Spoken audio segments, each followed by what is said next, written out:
Hi, it's Danielle. Welcome to my perfume journal where I document my love of perfume. So, if you have been watching my channel, you will know that one of my favorite things to do as a perfume enthusiast is to dig around in perfume databases. My favorite perfume database is Parfumo. I love to discover new perfumes by note, by style. I love reading clever reviews. And I really love to look at the trends and the patterns that I notice in my own collection. So recently I went down this rabbit hole of looking at the most popular perfumes in the Parfumo community by year. And so I thought it might be fun to see which of the most popular perfumes from the last decade I actually had in my collection.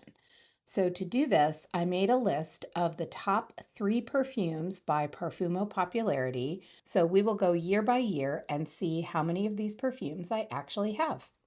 Okay, so starting out with the year 2016, the most popular perfumes according to the Parfumo community from that year were number 1, Narciso Poudrée, number 2, Angel Muse, and number 3, Chanel number 5 Low. So from this year, I have 2 out of the top 3 perfumes. First, Narciso Poudrée. That is the marshmallowy, pillowy Narciso musk with a powdery combination of rose and jasmine. It is so soft and so cozy, and it works really, really well. I'd say 3 out of 4 seasons. That musk, the Narciso musk, can be just a little bit overwhelming as the weather warms up, but fall, spring, winter, this is beautiful. Such an easy wearing perfume, great for every day. And then the gorgeous discontinued Angel Muse, one of the Angel flankers that doesn't come in the star bottle. Instead, it comes in this almost like alien head shaped bottle.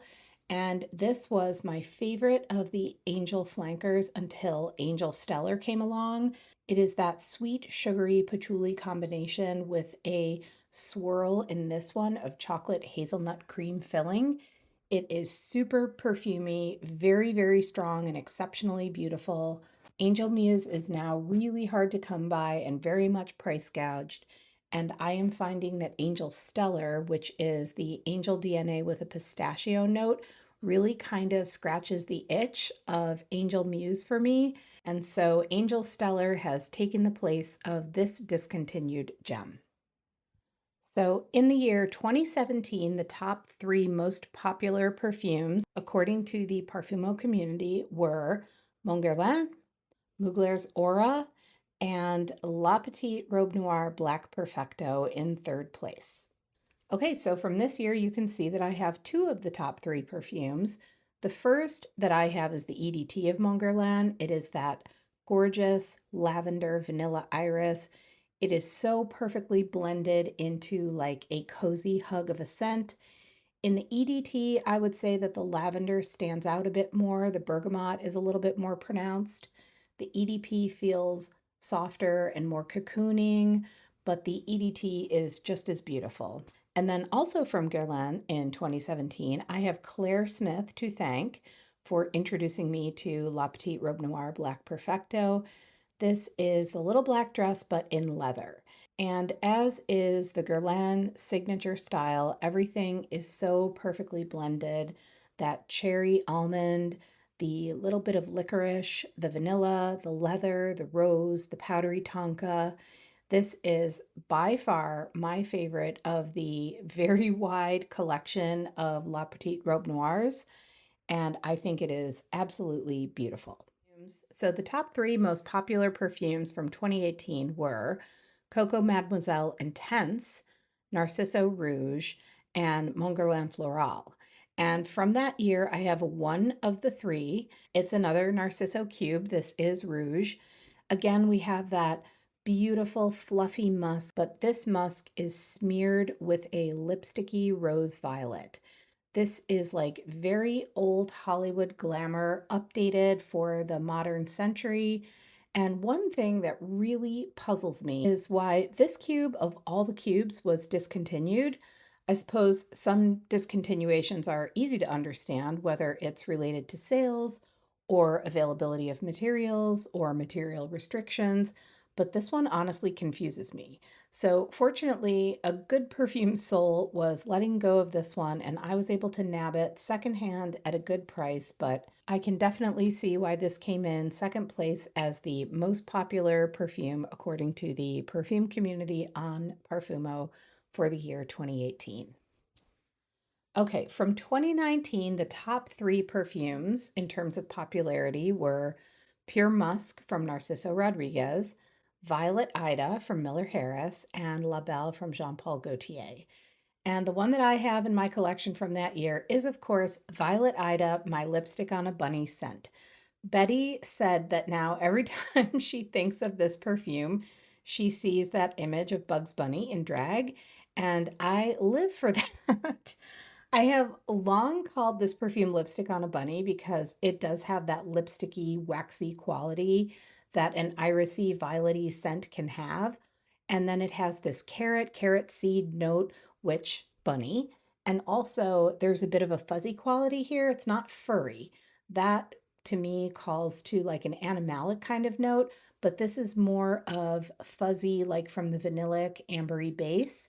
It just gives a softness to it like a bunny's fur. It is one of my top perfumes of life and the only perfume that I currently own a backup bottle of. So the most popular perfumes for 2020, according to the Parfumo community, were YSL's Libre, the Filtre Flanker of Shalimar, and another Narciso cube, Narciso Ombre. So none of those top three from 2020 are in my collection. I did toy with getting the Narciso Ombre cube, but I don't think I need another cube in my collection. I think I'm set when it comes to the Narciso musks. And when it comes to like an ambery perfume, there are others out there that I'd rather explore and possibly add to my collection. Like I rather like the Kayali amber as far as modern ambers go, but I'm also not in the market for an amber at this point in the year either. So ambers are just kind of like on hold for the moment until the cooler weather comes again, which I am not in a hurry for. I adore the Shalimar Filtre Flanker. I nearly picked up a bottle of that one, but I just didn't think I would wear it enough to warrant a whole bottle. So that perfume is Shalimar with a touch of lavender and lemon, and then there's some patchouli in the base. It hasn't been, from what I can see, like everyone's favorite Shalimar, but I loved it. So the closest to the top three in my collection is a perfume that came in at number 68 on the Parfumo popularity list. It's on my current tray for April, and it's Belle de Grasse from Fragonard. This is a beautiful, pillowy, cloud-like mimosa. It's all wrapped up in a bed of sweet greens. It is so springy and so delicate smelling. It's a perfume that comes in at a great price if you live in the UK or the EU, and a not bad price if you live elsewhere. Okay, from 2021, the top three most popular perfumes were the Shalimar Vanilla Planifolia, La Belle Le Parfum from Jean Paul Gaultier, and Parfums de Marly de Lina La Rosée. Okay, so for 2021, I again did not own any of the top three most popular perfumes, but I do have number 5 on the list, another perfume that's on my April tray, and that is a Drop Dissy from Issey Miyake. I love this perfume so, so much. I have these really strong memories from childhood where we would be like hanging around outside from dawn until dusk, as one did in the 70s and 80s. And if we were playing outside in the springtime, we would find lilac shrubs, lilac bushes everywhere. And we would pull the blossoms off and suck the nectar out of the blossoms. This is like such a strong childhood memory of mine. The scent, the flavor, I think it made me fall in love with floral flavored candies. Like if you've ever had jujubes, those little tiny gummy candies that like get stuck in your teeth, there is a violet and a lilac flavored jujube in the mix. I love those. I also love the Showered's Violet Pastilles, those chalky violet flavored candies. And then I also love rose flavored Turkish Delight. Anyway, I'm getting off track here. A drop dissy is very much a lilac scent. It's green, it's dewy, it's fresh, it's floral, but it also has this really interesting, kind of weird plasticky quality in the base that I can see being kind of a love it or a hate it for people. I think it must be a combination of the musk, the ambroxan, and maybe the almond or star anise that's creating this effect. I love it, but it's definitely a perfume that I think is worth sampling before buying, even though it is a rather affordable perfume.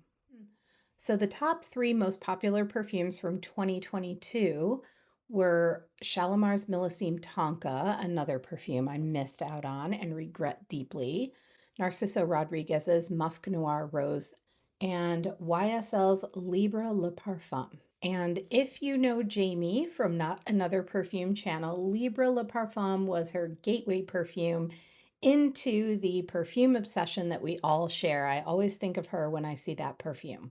Okay, so I was hugely late to the party on Narciso Rodriguez Musc Noir Rose. This went totally viral as the perfume that all the French girls were wearing in 2022, but I'm a late bloomer, so I did not grab this until 2025. And I sometimes wonder, because I'm a Gen Xer, if I have like a gene where I refuse to accept virality or popularity just on principle. It's kind of silly, really, because I end up missing out on things that actually are really great. And this perfume is definitely worthy of the hype that it received. It is so pretty. There is no denying how pretty, how lovely this perfume truly is. It is a rosy, sweet, musky kind of thing. It's plum and vanilla and tuberose and that soft narciso musk. I love it. I see why it was so popular and why it still is. Okay, going on to 2023, we have another Shalimar in the top three. It's Millesime Iris. So I could absolutely kick myself for missing out on so many of these Shalimar Millesimes, but mark my words, I am not missing out on the Rose Shalimar Millesime. I am really, really looking forward to that one.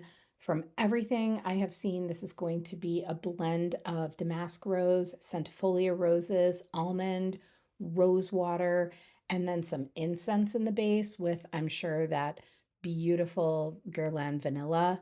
I will be blind buying this one, even if I end up going over my monthly budget.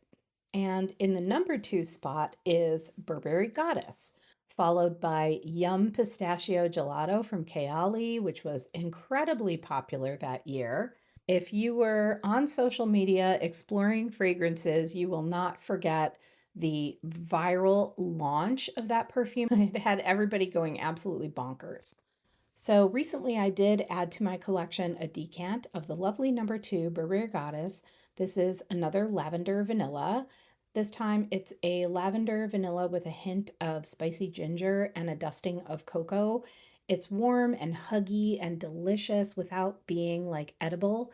This could easily join a collection of lavender vanillas like Mon Guerlain and LIBRE without ever being redundant. Okay, so 2024 was an interesting top three. Number 1 was Eclair from Lattafa.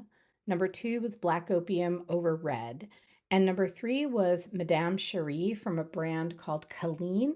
This was the first year to feature a Middle Eastern perfume in the top three, and then a perfume that I'd never even heard of in third place. And from what I can tell, Colleen looks like a dupe house, and this perfume, Madame Cherie, looks to me to be a dupe for Lost Cherry. Anyway, I thought this was interesting because I feel like this list really encapsulates kind of like where we are now with perfumes and the perfume industry. In 2024, we saw a huge explosion of perfumes from Middle Eastern brands, and we definitely saw lots and lots of dupes taking hold because the cost of perfumes is going up and up and up, and people are definitely drawn to clones and dupes for that reason. So it was really interesting, though, to me that from 2024, I did not own a single perfume in the top 500 most popular perfumes from that year. I literally went through all 500 perfumes on that list and I did not have a single one. In fact, the only perfumes from that year that I added to my collection were independent perfumes, and all but one were by the same independent perfumer, Darren Allen, who I admire and respect so much. and his perfume Trailing Arbutus is on my tray for April. And in 2025, we have kind of another example of where we kind of are right now in the perfume space. The number one most popular perfume from 2025 was Shalimar L'Essence. Number two was Valaya Exclusive from Parfums de Marly. And number three was Lattafa's Victoria. So again, a designer-ish perfume, a niche perfume, and a Middle Eastern perfume. So the number one perfume was the 100th anniversary flanker of Shalimar, the L'Essence flanker, which is the classic Shalimar reimagined with a super dose of bourbon vanilla, kind of replacing the leather of the original. It is so gorgeous, that stunning Guerlain vanilla, doubled down with some smokiness and powderiness and tons and tons and tons of warmth. I will be picking up a backup of this one in the 100 ml size because I never, ever, ever want to be without it. And so for funsies, I thought we should look at the current top 3 most popular perfumes already for 2026. I love to look at this list frequently on Parfumo because it does change. But as of the time of making this video, the top 3 most popular perfumes, according to Parfumo users for 2026 are: number 3 was Libre Berry Crush from YSL. I sampled this perfume and I really liked it. I think everyone knows Libre. It's that classic lavender vanilla profile with orange blossom in it. Berry Crush takes the classic Libre profile and adds a big dose of raspberry. The notes also list coconut cream, which I don't totally get when I smell this perfume, but I do think it's a really nice, grown-up, fruity floral, and it's a perfume that I would actually consider a travel or a decant of. I'm a big fan of raspberry in perfumes, and this raspberry is unlike anything else I currently have in my collection, and this perfume smells really, really nice. So number 2 on the most popular list so far for this year is Narciso Rodriguez's brand new Musc Pure Blanc. I have not smelled this one yet, so I will have to report back on number 2 when I finally get a chance to sample it. And as of today, the most popular perfume for 2026, I think will be no surprise to anyone. It is Emporio Armani's Power of You. I did sample this, and when I say sample, I mean I gave it a full wear test. I marched into Sephora, I doused myself in Power of You, and I marched back out. So I love passion fruit. I love the flavor. I love the scent. I love that tangy, tart sweetness. I love that in a perfume, it can be just on the verge of being kind of pissy, like blackcurrant. And I have actually been looking for a passion fruit scent that I can really get down with for summer for quite a long time. I think I have finally found my passion fruit scent in a sample of Guerlain's Aqua Allegoria Passiflora, but I will talk about that perfume in a future video. So, Power of You. At first, I really liked it. I loved the passion fruit that came through front and center, loud and clear, sharp and tart and pungent and mouth puckering. There was a sort of buttery floralcy like hiding in the background. The note list says frangipani, which makes sense. There's definitely like a bit of a buttery yellow bloom sort of tucked behind the ear of the passion fruit. But then in the dry down, it lost me. I felt like there was an imbalance in this perfume. The vanillic base was like syrupy, syrupy sweet to me, and it was worlds and worlds apart from the tartness of the passion fruit. And that was just too much of an odd couple for me. Now, I know that I am one of the few people out there that this perfume has not worked out for. This perfume has been incredibly well loved and well received in the fragrance community. I would actually like to see how this smells on someone else. But as of right now, for me, this perfume is going to be a pass, and I am going to shift my attention to Passiflora instead for my passion fruit note. However, where I will give this perfume its props is in the use of passion fruit. It is not a note that we see often. I think Emporio Armani was really, really smart to pick something like passion fruit In the same way, I think it was really, really smart for Jo Malone London to choose Yuzu as its scent of the summer in the new perfume Yuzu Zest. I sampled that one, really liked it. So I'm kind of excited to see new fruits coming to the forefront of perfumes for the summer, and I hope it's a trend that we see more of. I'd love to see more unusual fruits like passion fruit, like yuzu, like guava, anything that takes the traditional fruity floral and gives it a new and exciting kind of spin. So even though it didn't work out for me personally, I have to give Power of You its flowers for doing just that. Okay, so there we have the top 3 most popular perfumes from every year over the last decade, according to the Parfumo community, and the perfumes from those lists that I have in my own collection.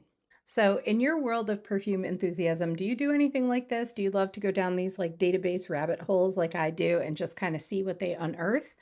And I would also love to know if you also have any of the most popular perfumes from the last decade according to the Parfumo community. I hope you had fun watching this. I had a lot of fun making this video. I always have fun doing these like deep dives into what people have been enjoying over the years. Thank you so, so much for watching. Thank you for spending your time here with me. And thank you for chatting about perfumes with me in the comments. You know that's my favorite part.